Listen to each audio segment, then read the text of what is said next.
Another video. तो हम इससे पहले वाले जो वीडियो में एक्सरसाइज 2.1 पॉलिनोमियल का देख चुके हैं। 2.1 में एक ही क्वेश्चन था, बस ग्राफ वाला।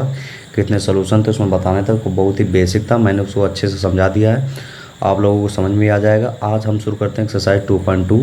इसमें हमको क्या करना है कि क्वाड्रेटिक पॉलिनोमियल है, उसमें उसका जीरोज निकाल के और उसका वेरीफाई करना, relation between zeros and coefficient. Zeros and coefficient का जो रिलेशन उसको वेरीफाई भी करना और नंबर और जीरोज भी फाइंड करना है। तो ये थोड़ा सा ठीक ठाक सवाल में आता है। तो चलिए हम शुरू करते हैं, इसको कैसे समझते हैं करते हैं। जैसे देखिए, जैसे x square minus 2x minus 8 ये क्वाड्रेटिक इक्वेशन है। क्वाड्रेटिक इक्वेशन का स्टैंडर्ड फार्मूला क्या होता है?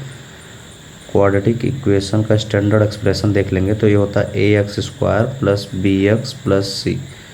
यही होता है हमारा स्टैंडर्ड इसका एक्सप्रेशन। कैसे दिखता है? तो देखो, ये a x square plus b x plus c, ये कांस्टेंट होता है और एक एक्स के साथ जुड़ा होता है और एक एक्स स्क्वायर, सर इसके आगे कुछ नहीं है तो 1 होगा, ठीक है। अब इसको सॉल्व करने का तरीका क्या होता है? इसको हम मिडिल टर्म एक्सप्लिट करके भी करते हैं और क्वाड्रेटिक फार्मूलाज भी करते हैं। तो क्वाड्रेटिक फार्मूलाज नहीं करना है अभी हमको, अभी इसको मिडिल टर्म स्प्लिट करके ही करना है। तो कैसे करते हैं स्प्लिटिंग फार्मूला से? देखिए, जैसे है हमारा question x square minus 2x minus 8 equal to क्या कर लेंगे हम? 0 कर लेंगे। क्या कर लेंगे? पहला बेसिक काम, इसको 0 कर लीजिए, ठीक है। अगर नहीं भी करते तब भी चलते। और क्या करते हैं, जो लास्ट वाला जो नंबर है जिसको कांस्टेंट बोलते हैं, ये कांस्टेंट वाला नंबर आगे वाले नंबर, आगे कोई भी नंबर नहीं है, आगे क्या है यहाँ पे? कुछ नहीं है, तो क्या है? 1। तो आगे वाला नंबर -8, पीछे वाला नंबर -8 और आगे कितना है? 1। इसका मल्टीप्लाई करेंगे कितना आएगा? -8। देखिए क्या करना है हमको सी का मल्टीप्लाई ए में करना होता है। सी मतलब ये नंबर और ए का मतलब ये आगे वाला नंबर। यहाँ पर अगर 2 होता है 2 का मल्टीप्लाई, 3 होता है 3 का मल्टीप्लाई, तो सी इंटू ए करना होता है। पहला काम हम सी इंटू ए कर दिए। और ये जो 8 आया है हमारा, इसको ऐसा स्प्लिट करना है, ऐसा ब्रेक करना है कि जोड़ने या तो घटाने, यानी हमको एडिशन करने में चाहे सब्ट्रैक्शन करने में, चाहे ऐड करे चाहे सब्ट्रैक्ट करने, हमें आना क्या चाहिए? 2 आना चाहिए किसी भी हालत में। 2 क्या? -2 आना चाहिए। तो चलिए हम इसको, तरीका ये होता है कि हम जो आया है हमारा सी इंटू ए करने पे, उसका हम क्या ले लें? एलसीएम। तो एलसीएम लेंगे, जैसे एलसीएम मीन्स इसका फैक्टर करेंगे। 2 8 फैक्टराइजेशन करने पे यहाँ होगा 4, फिर 2 से किया तो यहाँ हो गया 2, फिर 2 से किया तो यहाँ हो गया 1। ये है बेसिक। अब हमको देखो ऐसा करना होता है कि हमें मल्टीप्लाई करने पे इस नंबर को ऐसा अरेंज करना होता है, इसको इतना ऐसा अरेंज करना होता है कि मल्टीप्लाई करने पे 8 आना चाहिए, 8 नहीं -8 आना चाहिए, और या एडिशन करे चाहे सब्ट्रैक्शन करने का -2 आना चाहिए। तो इसमें हम क्या कर सकते हैं? 4 मतलब वो 2 इंटू 2 कर लेते हैं, 4 हो गया, और 4 का मल्टीप्लाई 2 में कर दिया, कितना आ गया? 8 आ गया। मल्टीप्लाई करने पे 8 आ रहा, और यही 4 का -2 कर देंगे तो कितना आ जाएगा? 2 आ जाएगा। तो माइनस करने पे 2 आ गया, मल्टीप्लाई करने पे 8 आ गया। तो ही हमको चाहिए, तो एक, और हमको माइनस में चाहिए, तो माइनस में चाहिए करने के लिए -4 ले लेंगे और +2 ले लेंगे। तो इसको कैसे सॉल्व करेंगे? देखिए, x square minus 2x minus 8, अब इसको कैसे ब्रेक कर देंगे? एक्स स्क्वायर रहने दीजिए, -4x कर लीजिए, यहाँ पर लीजिए +2x और -8। अब देखो इन दोनों में कॉमन क्या है? इन दोनों में कोई क्या कॉमन है? इन दोनों में कॉमन है x। क्या कॉमन इन दोनों में? x। तो x हो जाएगा x माइनस, यहाँ क्या बचेगा? 4।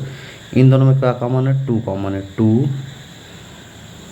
x यहाँ बचेगा x माइनस 4। दोनों ब्रैकेट में सेम आया, तो एक ब्रैकेट में लिख देंगे x प्लस 2 और दूसरे में लिख देंगे x माइनस 4। अब हमको जीरोज भी निकालना है, तो x प्लस 2 इक्वल टू क्या कर देंगे? 0, और x माइनस 4 इक्वल टू भी क्या कर देंगे? 0। तो इसकी वैल्यू आ जाएगी x इक्वल टू -2, और यहाँ हो जाएगा x इक्वल टू +4। तो कहने का मतलब हम जीरोज निकाल रहे हैं। Find the zeros of the following equation, ये था हमारा क्वेश्चन कि पहले जीरो निकालिए, तो हमने जीरोज निकाल लिया है। अब हमको जीरोज निकालने के बाद क्या करना है क्वेश्चन में? क्वेश्चन पढ़ लेते हैं एक बार। Find the zeros of the following quadratic polynomials and verify the relation between zeros and the coefficient. तो जीरोज एंड कोफिशिएंट के बीच में जो रिलेशन, उसको वेरीफाई करना है। तो रिलेशन क्या होता है पहला देख लीजिए। Sum of zeros, sum of zeros, sum of zero मतलब जीरोज का ऐड करने पे, तो हमारा सम ऑफ जीरो क्या आता है? -b/a।